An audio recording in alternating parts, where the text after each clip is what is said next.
আসসালামু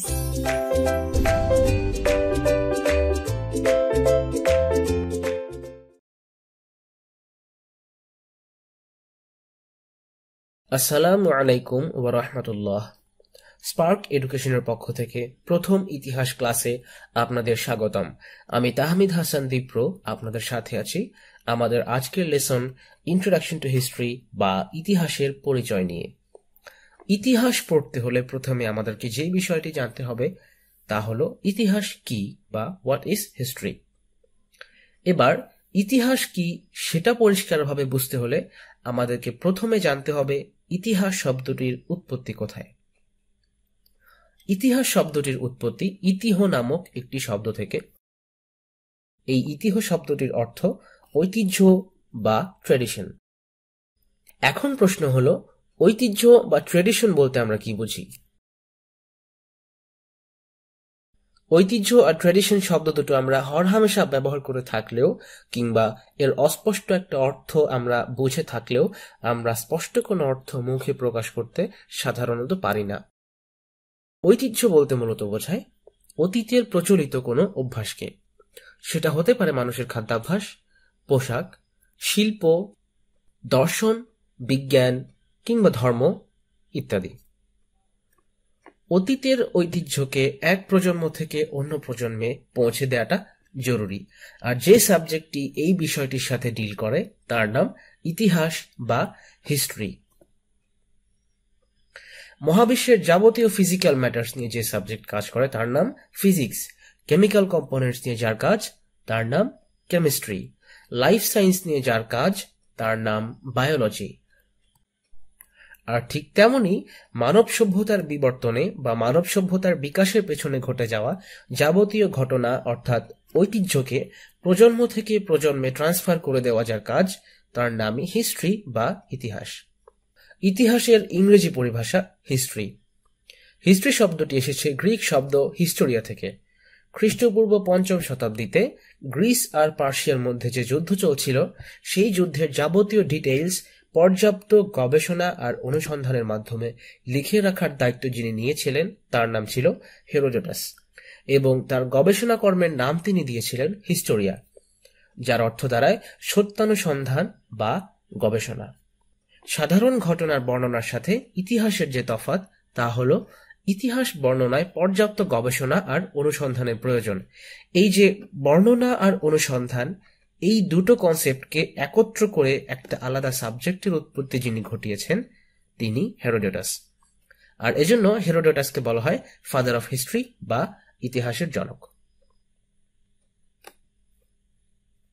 ইতিহাসের একটা সংক্ষিপ্ত পরিচয় আমরা পেলাম, তো এবার আসা যাক ইতিহাসের উপাদান বা সোর্সেস অফ হিস্ট্রিতে। যেসব প্রমাণ আর এভিডেন্সের উপর ভিত্তি করে ইতিহাস রচিত হয় বা ঐতিহাসিক সত্য প্রতিষ্ঠিত হয় তাকেই আমরা বলি ইতিহাসের উপাদান। কিংবা ইংলিশে যারা পড়ো তাদের জন্য ডেফিনিশনটা এমন হতে পারে, the proofs and evidences depending on which the historical truth is established and history is written are called the sources of history.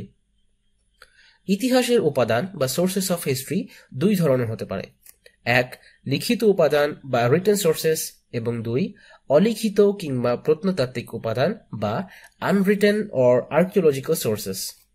চলুন প্রথমে আসা যাক লিখিত উপাদান বা রিটেন সোর্সেসের ব্যাপারে।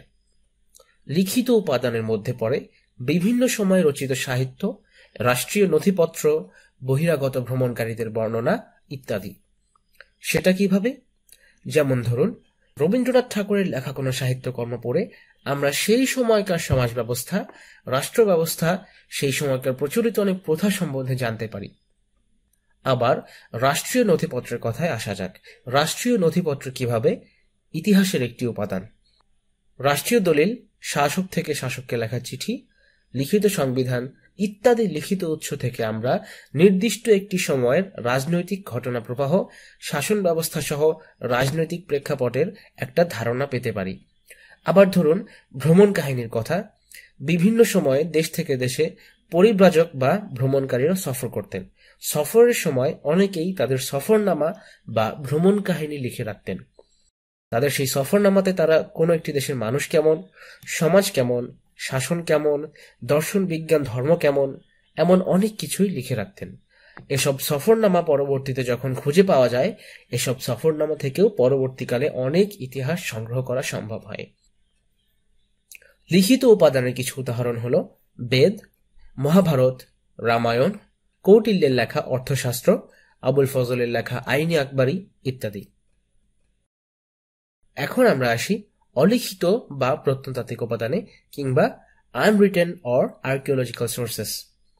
অলিখিত উপাদানগুলো হচ্ছে প্রাচীন শিলালিপি, স্তম্ভলিপি, মুদ্রালিপি, স্থাপত্য, শিল্পকর্ম ইত্যাদি। বিভিন্ন সময়ে খুঁজে পাওয়া এসব উপাদানগুলোকে ল্যাবরেটরিতে কার্বন টেস্ট করা হয়। কার্বন টেস্টের নাম আমরা অনেকেই শুনেছি। এই কার্বন টেস্ট আমাদেরকে জানিয়ে দেয় খুঁজে পাওয়া উপাদানটি কত বছর আগের। এসব উপাদান থেকেও আমরা লিখিত উপাদানের মতো গুরুত্বপূর্ণ অনেক তথ্য পেয়ে থাকি। প্রত্নতাত্ত্বিক উপাদানের মধ্যে অনেক সময় এমনও দেখা যায় মাটির নিচে অনেক বড় বড় শহর খুঁজে পাওয়া যায়। এসব শহর যখন খুঁজে পাওয়া যায়, ল্যাবে কার্বন টেস্টের মাধ্যমে এসব উপাদান থেকে আমরা কিন্তু সেই সময়কার নগর পরিকল্পনা, বাসস্থান ব্যবস্থা, প্রযুক্তি, সংস্কৃতি ইত্যাদি অনেক বিষয় সম্পর্কে জানতে পারি। ওয়ারী বটেশ্বর কিংবা মহাস্থানগড় কিংবা ময়নামতি, পাহাড়পুর বৌদ্ধবিহার ইত্যাদি অনেক এক্সাম্পল কিন্তু মানুষের মুখে মুখে আছে। এর সবই আমাদেরকে ইতিহাস লিখতে এবং ঐতিহাসিক সত্য প্রতিষ্ঠিত করতে সাহায্য করে। এরপর চলুন দেখা যাক ইতিহাসের প্রকারভেদ। ইতিহাস এতটা ডিটেইলড একটা সাবজেক্ট যে এর বিভিন্ন প্রকার বের করা খুবই দুরূহ একটা ব্যাপার, খুবই দুঃসাধ্য একটা কাজ। কারণ আপনি যখন একটা বিশেষ কোনো জাতির ইতিহাস পড়তে যাবেন, তখন আপনাকে সেই জাতির সমাজ, রাজনীতি, দর্শন, বিজ্ঞান, শিক্ষা, সংস্কৃতি, এমনকি সময় সময় জলবায়ু পর্যন্ত জানতে হয়। আবার সেই জাতির সমসাময়িক জাতিগুলোর ইতিহাসও আপনাকে অনেক সময় পড়তে হতে পারে। তবুও স্টাডি করার স্বার্থে বিশেষজ্ঞরা ইতিহাসকে ক্লাসিফাই করেছেন। ইতিহাসকে দুই ভাবে ক্লাসিফাই করা যায়। একভাবে করা যায় ভৌগোলিক অবস্থানগত দিক দিয়ে বা জিওগ্রাফিক্যাল কাভারেজ বেসড, আর দ্বিতীয়ত যেটা করা যায় সেটা হলো বিষয়বস্তুগত বা বেসড অন সাবজেক্ট ম্যাটার্স। ভৌগোলিক অবস্থানগত দিক দিয়ে ইতিহাসকে 3 ভাগে ভাগ করা হয়েছে। আপনি যখন ইতিহাস পড়ছেন তখন কি আপনি ছোট কোনো অঞ্চল ভিত্তিক ইতিহাস পড়ছেন, নাকি আপনি কোনো সমগ্র জাতির ইতিহাস পড়ছেন, অথবা আপনি কি পুরো বৈশ্বিক প্রেক্ষাপটের কোনো ইতিহাস পড়ছেন, এর ভিত্তিতে ইতিহাসকে 3 ভাগে ভাগ করা হয়েছে। 1. স্থানীয় ইতিহাস বা লোকাল হিস্ট্রি, 2. জাতীয় ইতিহাস বা ন্যাশনাল হিস্ট্রি এবং 3. আন্তর্জাতিক ইতিহাস বা ইন্টারন্যাশনাল হিস্ট্রি। বিষয়বস্তুগত দিক দিয়ে ইতিহাসকে 5 ভাগে ভাগ করা যায়। 1. রাজনৈতিক ইতিহাস বা পলিটিক্যাল হিস্ট্রি, 2. সামাজিক ইতিহাস বা সোশ্যাল হিস্ট্রি, 3. অর্থনৈতিক ইতিহাস বা ইকোনমিক হিস্ট্রি, 4. সাংস্কৃতিক ইতিহাস বা কালচারাল হিস্ট্রি এবং 5. সমসাময়িক ইতিহাস বা কন্টেম্পোরারি হিস্ট্রি। তারপর চলুন জেনে নেওয়া যাক ইতিহাসের বিষয়বস্তু। এতক্ষণ ধরে আলোচনার পর আমাদের কাছে মোটামুটি একটা ধারণা চলে আসার কথা যে ইতিহাসের আলোচ্য বিষয় কি কি হতে পারে। এক কথায় বলা যায় মানব সভ্যতার এগিয়ে যাওয়ার পথে যতগুলো গুরুত্বপূর্ণ ঘটনাই সভ্যতাকে এগিয়ে নিয়ে এসেছে কিংবা মোড় ঘুরিয়ে দিয়েছে, তার সবই ইতিহাসের বিষয়বস্তু। মানব সভ্যতার টাইম স্কেল যদি আমরা দেখি, দেখা যাবে টাইম স্কেলে এক এক সময় ইতিহাসের বিষয়বস্তুর কাভারেজ এক এক রকম ছিল। যেমন আদি যুগে মানুষের জীবন আবর্তিত হতো খাদ্য সংগ্রহ বা প্রকৃতির সাথে লড়াই করে বেঁচে থাকাকে কেন্দ্র করে। তখনকার ইতিহাসের বিষয়বস্তু কিন্তু এগুলোকে কেন্দ্র করেই সীমিত ছিল। তেমনি মধ্যযুগে ছিল দ্রোহ বিদ্রোহ আর বিপ্লবকে কেন্দ্র করে।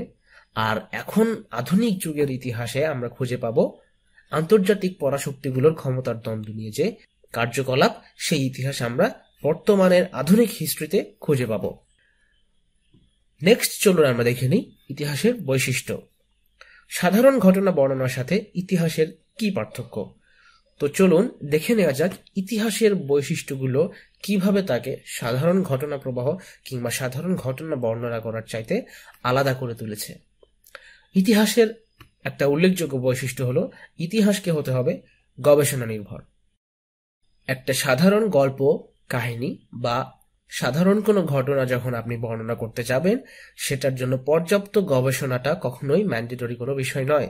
কিন্তু ইতিহাস যখন আপনি বর্ণনা করতে যাবেন, সেটার পেছনে থাকা যাবতীয় উপাদান, যাবতীয় সোর্সেস আপনাকে গবেষণা করে, যাচাই বাছাই করে, তার বাস্তবতা নিরীক্ষণ করে তারপর আপনাকে সেটা ইতিহাস রূপে লিখতে বা বর্ণনা করতে হবে। অন্যথায় আপনার এই ঘটনার বর্ণনাটা ইতিহাস হওয়ার যোগ্যতা হারাবে। ইতিহাসের আরেকটি উল্লেখযোগ্য বৈশিষ্ট্য হলো ইতিহাস অনন্ত প্রবহমান। ইতিহাস কখনো থেমে থাকে না। সময় যেমন ছুটে চলেছে, ইতিহাসও ছুটে চলেছে।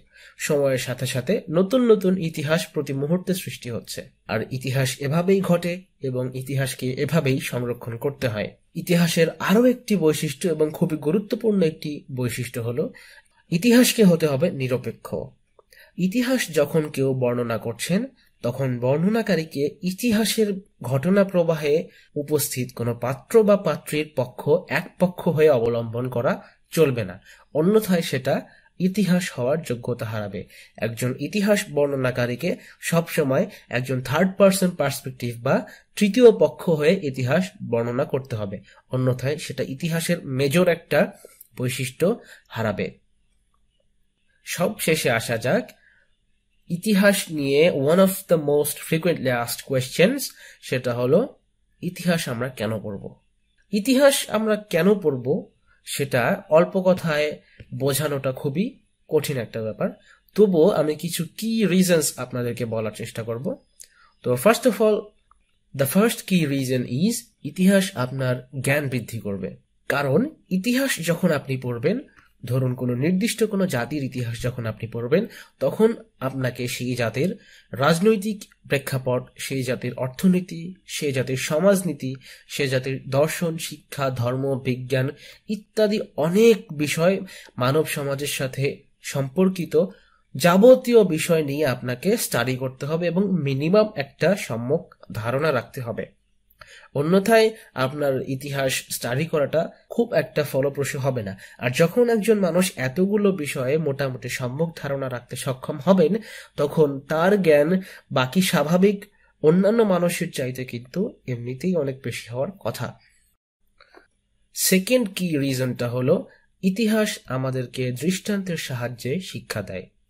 আপনি ইতিহাসের কোনো ঘটনা থেকে একদম বাস্তব উদাহরণ টেনে কিন্তু আপনি আপনার নিজের জীবনে সেই উদাহরণটি প্রয়োগ করতে পারেন এবং সেই ইতিহাস থেকে পাওয়া বাস্তব শিক্ষাটা কিন্তু আপনি আপনার জীবনে কাজে লাগাতে পারেন। থার্ড যে কি রিজনটা আছে সেটা হলো ইতিহাস আমাদের দৃষ্টিভঙ্গি প্রশস্ত করে।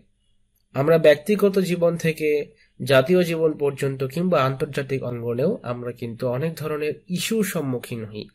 একটা ইস্যুকে আপনি কিভাবে ডিল করবেন, কিভাবে সেই ইস্যুটাকে আপনি হ্যান্ডেল করবেন, কিভাবে সেই ইস্যুটাকে আপনি ফেস করবেন, সেটা বিভিন্ন প্রেক্ষাপট থেকে আপনাকে কিন্তু বিচার বিবেচনা করে দেখতে হবে। অন্যথায় আপনি কিন্তু সম্ভাব্য সবচাইতে বেস্ট ডিসিশনটায় পৌঁছতে পারবেন না। ইতিহাসের জ্ঞান যখন আপনার থাকবে, তখন কিন্তু আপনার এই বিষয়গুলি সম্বন্ধে অনেক ওয়াইডার অ্যাসপেক্টে একটা ভিউ পয়েন্ট তৈরি হবে, আপনার অনেক প্রশস্ত একটা দৃষ্টিভঙ্গি তৈরি হবে, যার কারণে আপনি বিভিন্ন ইস্যুর সাথে সম্ভাব্য সবচেয়ে বেস্ট ওয়েতে ডিল করতে সক্ষম হবেন। তো এই ছিল আজকে আমাদের লেসন 1। ইনশাআল্লাহ আগামী ক্লাসে আমরা পড়ব বিশ্ব সভ্যতা বা civilizations of the world. Till then stay fine. আসসালামু আলাইকুম ওয়া রাহমাতুল্লাহ।